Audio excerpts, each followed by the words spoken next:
Welcome back everyone. Today we'll be looking at this position. It is white to move and draw, so you can pause the video and think to find the right answer.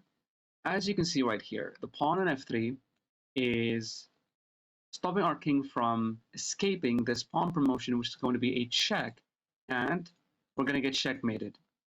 So we have to do something about it. We have to be active, or we have to be defensive. Let's start with the possibilities that we have.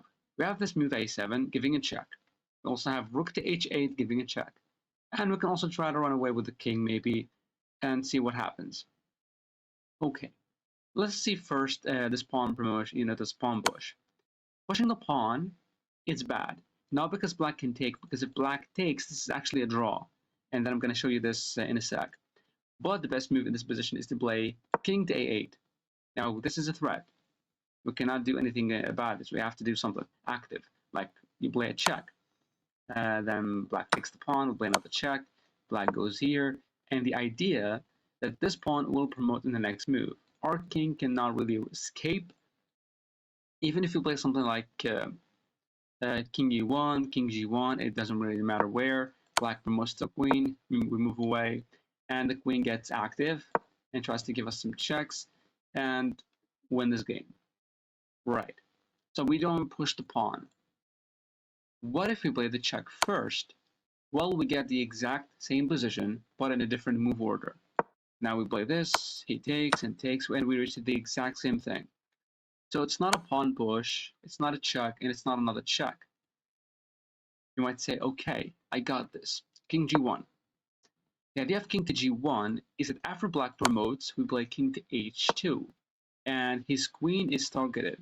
And also there is hope for the rook to go back, support the pawn, or maybe play a check with the rook. It doesn't really, we might have some hope. But the best move is to play queen b5, just moving away, attacking the pawn, threatening this check. So what do? We play a check, and the best move in this position is not even to take, because if black takes us, then we can have some checks. But it's still losing though, it's still losing. But black plays king to a8, we have no checks, and check here, check here, check there, we lose the rook. Or get checkmated, like either one. So it's not a rook check, it's not a pawn check, it's not king g1. Yes, it is only the move, always the move that we don't expect. King t1. King t1, moving away from defense of the rook. That is the solution for this puzzle. We allow the pawn promotion. We move the king away, and his queen is hanging. So black here in this position has many options. For example, like first of all, let me just show you this. King to e1, black has to push, because if black did something else, then we are winning this game because of king d2, and we can win the pawn. So black is forced to play this move. Okay, now we play king d2. Black can take, black can move the queen, black can move the king and lose the queen. So let's say first that black took our rook. What do we do now? Well, the reason we played king to e1 and king to d2, because we've seen this position and we look like the pawn is taking control of this square, the other pawn taking control of this square, and this, and we are surrounded by our own pawns, and the queen is covering these three squares. So our king cannot move. That's why we played this king to e1 and king to d2, and let him take our rook so that we can play this check. See? Because if we remove this pawn from here, then this would be a stalemate. It doesn't matter if black takes it, stands in front of it, or moves away. We will promote a queen in this position and it's still going to be a draw. And if black takes it, then this is a stalemate. Okay, so after the queen promotion, we play king to d2. What if he didn't take? What if the queen decided to move away? Now, as you can see, the queen can only go on this file or on this file, on A2 or A1. Of course, A1 is bad. A2, B2, B5, B6. These are the four squares. Let's see first what happens if black plays this move, queen to B2. See, queen to B2, we have this very, very beautiful move, and that is rook B1.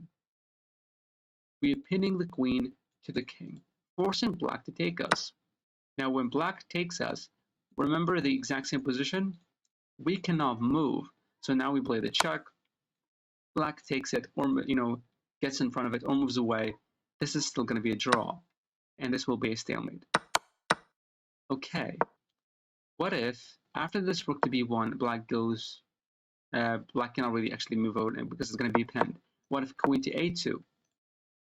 Well, queen to a2, we play this check. And it is the only way to draw this. After queen to a2, we play a check first. Now black has many options to take with the queen, to move the king there, many moves. Let's see first what happens if black takes with the king. If black takes with the king, then you can see that the queen and the king are on the same file. Then we use our rook to play rook to a1, enforcing black to take us, and we get the stalemate, which is really dope. But what if the queen takes? What if the queen takes, though? How can we draw this? Well, the way to draw this is to play a check like this, not a check right here, because the king can escape. We want to give him a check, force him to go to the 7th rank, another check, and then we take his queen. And after black takes, this is a draw. You might say, no, hold on, black is winning because king c1, king b6, king b2, king a5, king a3, and king to b5. Now we're forced to go back. But even if we're forced to go back, king to a4, we're not going to go here. King a2. If he moves back, we get close. If we play this move, then we're completely winning this position. So, of course, this would be a draw. If black takes with the queen or takes with the king. Okay, what other options we have for black? If black, for example, goes here, then the way out of here is to play this move, rook to h8. Now, the idea behind rook to h8 that we want to promote this pawn and forcing black to take, and then after we take back, and that's a draw. And if black takes the pawn now, then the most beautiful move, rook to h1, which is get back. We force black to take the poison pawn and then try to get this pin to force him to stalemate us. Now here, black cannot really escape because of this pawn, this annoying pawn. Black cannot escape the pins on the open file, B and A file. So after rook to h1, if black goes here, queen to b2, guess what is the best move? Come on, try to guess. Rook a1 check. Still doing this. You either take me and stalemate the game, or you move the king and I force you to take me and stalemate the game. This is the most beautiful puzzle I've ever seen. The idea is to voluntarily sacrifice like a trillion times and form brilliant moves. That's the idea of the puzzle. Thank you for watching.